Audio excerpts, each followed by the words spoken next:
Hey mages, welcome to today's video. Today we are going to be upgrading some zero rare decks again today. This is going to be part 2. Part 1 did really well and thank you for all the support on that. If you haven't seen that, check that video out after this one. There was 3 more zero rare decks there that all got the pimp power boost. But today we have 3 zero rare decks. We're going to take a look at them, then going to look at the upgrades. The upgrade suggestions will all be in the description below, so don't worry about that. We are looking at today the Dimir Draw 2 zero rare deck, Azorius Knight, and Mono Black Discard, which has been very heavily asked for, the Mono Black Discard. So we're going to start off with the Knight deck. Now don't forget, if you find all this video helpful and you really enjoy it, smash the like, it really does help out, and leave me a comment, let me know what you think of the upgrades. So, let's have a look at Zero Knight. So Zero Knight was a tribal deck in the colours of blue and white. Really synergistic. Really, actually, the synergisty of this deck made it really powerful for me. It had a pretty average CMC of 2.6, which isn't too bad. 23 creatures and 13 non-creatures as the Zero Rare deck. And obviously, all the creatures are knights as well. This was one of the best cards in the deck, Marshal of Zhalfir. Just adds in as an anthem, gives them all +1/1, and then it's not legendary, which makes this really good. We can get multiples of these on the fields. Now, like I said, there is a link to the zero rare decks if it's your first time seeing these as well. Just follow the link that says all my deck list just down below. But now we're going to take a look at, we get to add some really good rare power knights into this deck.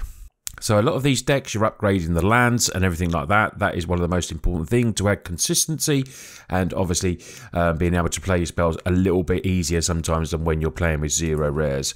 So the CMC average has gone down now. It's down to 2.3. The creatures have slightly gone down to 18. Still 18 knights in there. We've got 18 non-creature spells because we're adding in some really cool stuff into this. So let's have a look at first off what we're transferring over. We still have ossification, cards like that. There's still some really cool cards like Swordsworn Cavalier that can give something first strike. And of course, the Marshal of Zhalfir is in here as well. But let's take a look at the rares that we're adding in. First up, Invasion of Gobokan. So this is a really different type of card for white tab. We get to look at opponent's hand and slow our opponents down. When this comes into play, if we can flip it over now, the loyalty on this is only 3, so a lot easier to knock down and turn into Light Shield Array. Beginner's Ready Step, put a 1/1 counter on each creature that attack this turn. So, like the Marshal of Zhalfir that had the anthem, this can make our creatures bigger as well. And it has the ability to be sacrificed, and creatures you control hexproof and indestructible, so that will help us against wraths. Not Farewell, but hopefully we'll be winning before Farewell gets played. So this is a really good, cool addition to the deck. Also, we are adding into the deck a 4 of Invasion of New Phyrexia. Now, as you see, the creature count went down, but this makes potentially a lot of creatures. 2, you play the Azorius colours, and X, we enter the battlefield, you create X 2/2 white and blue creature tokens, and they're knights, of course, with vigilance. And then if we want to attack this, I mean, we're basically a lot of the time using this for the Invasion of New Phyrexia and not really flipping it into Teferi. But if we do, you can get in there and get that absolutely epic emblem straight away as soon as you flip it, where knights you control get +1/+0 and have ward 1, so it makes them a little, give them a little bit more evasion. And this was just like an automatic include into the deck for me. And if you're missing, if you haven't got the full rare upgrade for the decks, for me, this would be the one straight to add in, just because it's just so good and can just flood the board potentially late game, early game, get a few more creatures down. It's just really, really good. Then we go into Adeline. A knight itself makes human creature tokens. Doesn't make a knight, but it's just still so good with the amount of knights that we can make. Power and toughness equal to number of creatures we control. Like I said, we're making plenty with invasion, and we've still got 18 others as well. This will make another creature tapped and attacking. But this has vigilance. Toughness is always 4, but still the power can be massive on this, and it's a really cool addition. We're going with a full 4 of in the deck. Little 2 of these. I like it. Knight Errant of Eos. I wanted to try it out. I tested this deck and it worked out really well. When it ends battle, look at the top 6 cards, maybe up to 2 creature cards, mana value X or less one, where X is the number of creatures that convoke this. So if we can convoke this, we can look at the top cards and you can see we've got a lot of creature cards that will be below this. every single one of them in our deck. So if we can get this down, it'd be really cool. You put the hand into your hands and then you shuffle your library, and it's still a 4/4 as well. So it's got good stats for 5 mana and has a really cool ability and definitely a worthy inclusion into the deck. Now, slight difference, so we've got Disdainful Stroke in there.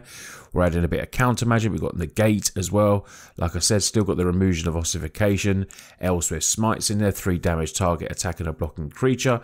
So we just changed this deck up a little bit, adding in some power and some different, hand disruption, ways to build up creatures a little bit more, so they're not, because they're quite small initially, like 3/1 toughness, 3/3s, but we can just make these a lot bigger, and hopefully, they last longer on the board as well, with the addition of Invasion of Gobokan that we can have as the array.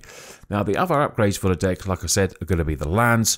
We go straight in with the rare lands, Seachrome Coast, Desert Beach, a Darker Waste, 4 of each playsets all going in there. We still have a fair few amount of basics. Now, any of these that you can add will only improve the deck. So if you haven't got full playsets, just add in as many as you can until you can get them. But these, really important crafts, always the lands. Otawara and then Iganju, 2 really cool channel lands that can help us bounce and obviously a bit more damage. Still very synergistic, but we've just added the power to knights, and yeah, this is a deck that I think you can take to the ranked ladder and definitely have some fun with and rank up. So next zero deck that we are going to upgrade is the discard deck, a very popular deck that everyone wanted to see upgrades for. Main win con of the deck was Corrupt. You're going to see we're adding in a bit, some more power cards. It doesn't mean we solely rely on this. The aim of this deck, if you haven't seen it before, is just basically discard an opponent's hand. We have lots of cards like Informant. We have Virus Beetle. We add other cards as well because we can't add in some of the power creatures or spells, so there's other ways we really want to deplete hands, like No Way Out. We use remove 5 counters from target opponent with Render Inert. Draw a card for the effect of the invasion. This enters the battlefield, target opponent discard 2 cards, and it did flip into a creature as well. But this deck gets some very, very sweet upgrades. We'll just take a quick look. It was 8 creatures, 28 non-creature spells, and a CMC of 2.6. Now let's take a look at the upgraded version. Now this deck does get an upgrade and a half. This one really does change around quite a bit.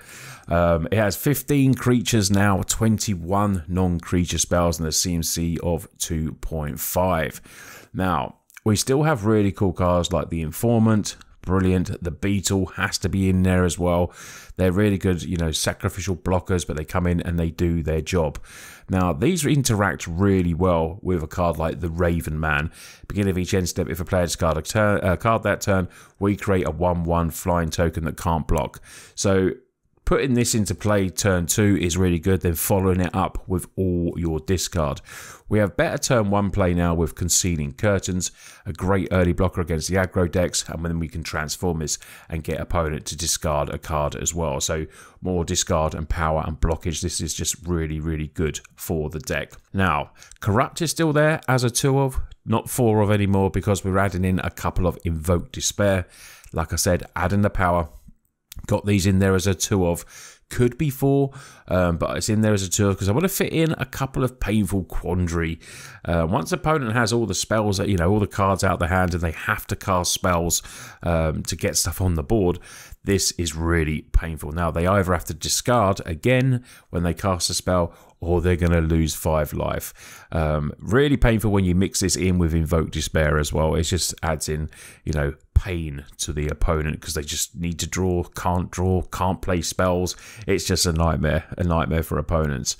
We add in the Planeswalker Liliana the Veil for the 3-drop +1. Each player discards a card. We can get rid of a, once. Normally what happens is that opponents will discard their card, and then they find their big bomb of a creature. So we need the removal or something to get rid of that big bomb. So Liliana just means target player, so we're not targeting if it's hexproof or we can't get around anything like that. Liliana the Veil does get rid of that.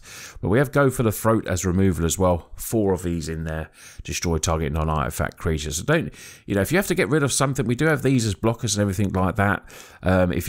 Sometimes it's good to save some of these late game. Obviously, Corrupt can kill a creature as well if we need to. But sometimes when they're left, they can get that one big bomb, and sometimes that's all they need. But if we got the removal ready, then it doesn't really matter. Sheoldred is in there as a single of. When it ends battle, each opponent sacrifices a non-token creature or planeswalker. So another way to get rid of that one big bomb that they might drop in late game. This can flip into the True Scriptures for each opponent to draw to one target creature, planeswalker they control, and then go to Lore 2. Each opponent discards 3 cards and then mills. And then we put all the creature cards from all graveyards on the battlefield under our control. So with the amount of discard that we are doing, this flipped over into the Scriptures can be really fun. I must admit, it will be fun to flip that over. Other cards in the deck, Graveyard Trespasser. So when they're discarding, some decks love discarding. We can hopefully attack the graveyard with the Graveyard Trespasser and then get rid of that card that they might want to reanimate back in. Like I'm talking to you, Traxa, Itali, cards like that. This may need to be upped to one more. So if you feel like you need one more, just add another one in. Depends how much reanimator you'll be in here. But I suppose there is a fair lot out there now after the Pro Tour. But this was sort of made before, so maybe get one of them extra in there if you want as well. More hand removal, Duress in there. We've got Cut Down as hand disruption, Duress, and this is a bit more removal, cut down, and then we add in some card draw with one of the best, Rekna Bankbuster, drawing cards. This is great for mono decks, and then we can attack with a creature if we want with this card as well. Now the land base gets a little bit of an update, 21 swamps. We add a Takanuma in there to maybe get one of our creatures like Sheoldred back or anything like that, Liliana. But we add in Blast Zone here, and Blast Zone I found to be really, quite a good card, especially for this kind of deck. You could play Drag to the bottom, but then you got to add in lots of different tri-lands to make it worth it. We don't have the Meat Hook Massacre, which would obviously go straight into this deck if we did have it. But this, for me, you can put the little counters on, sacrifice it, destroy each non-land permanent. And if we're having to destroy, like, we have to do it early for the 2-drops, because there's lots of good stuff out there.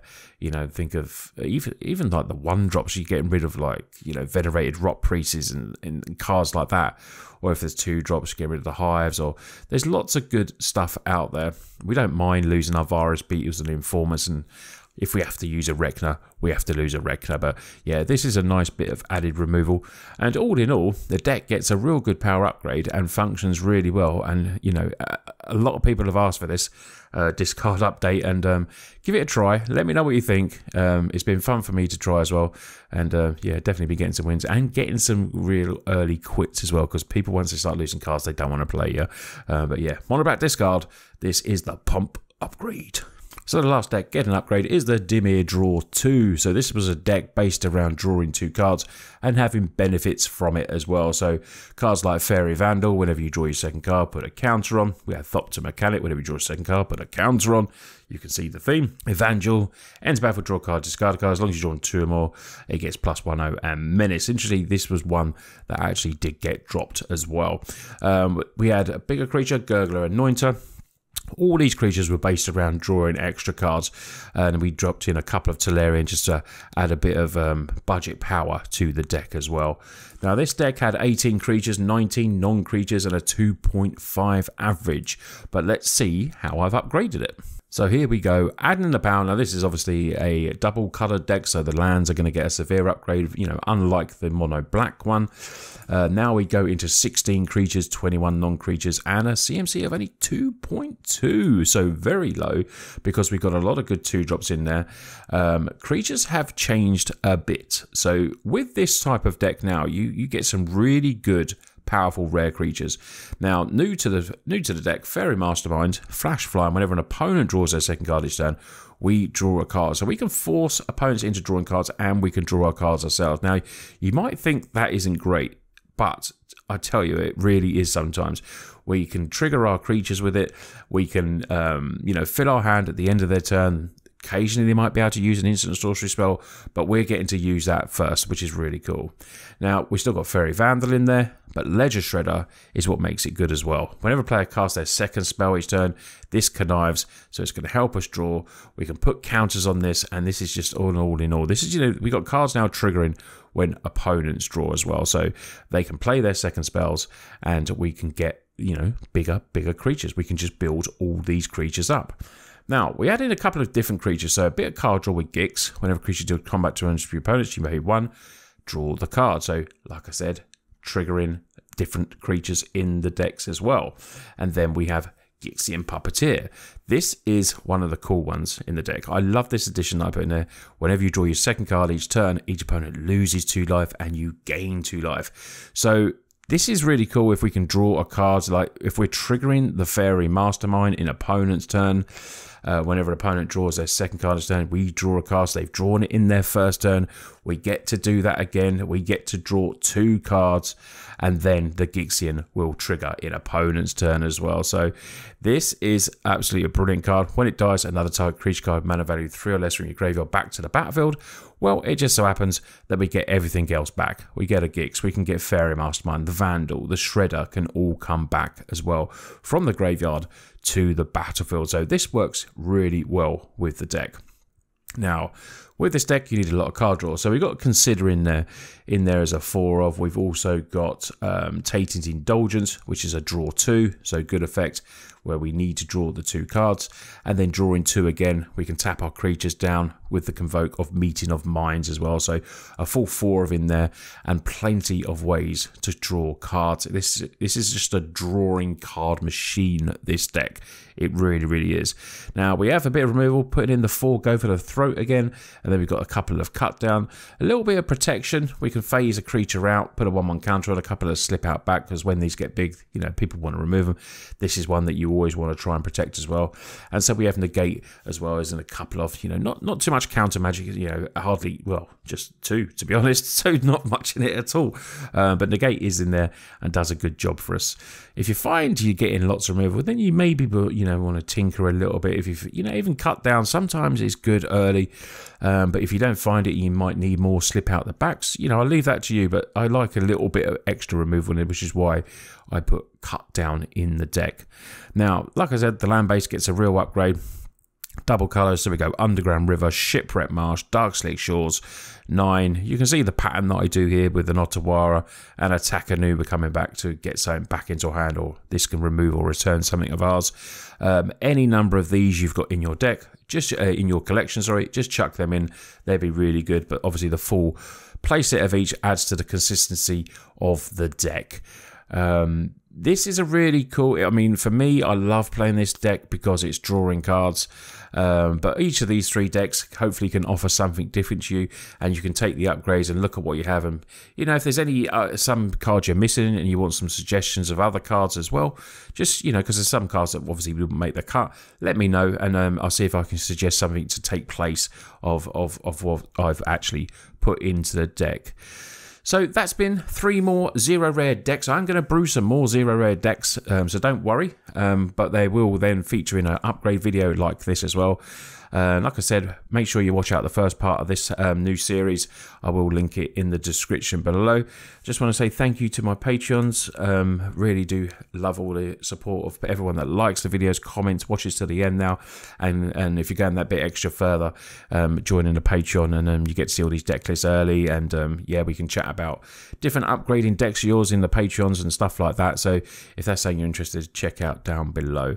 Anyway, you enjoy the rest of your day. Thanks for watching, and I'll see you on the next one.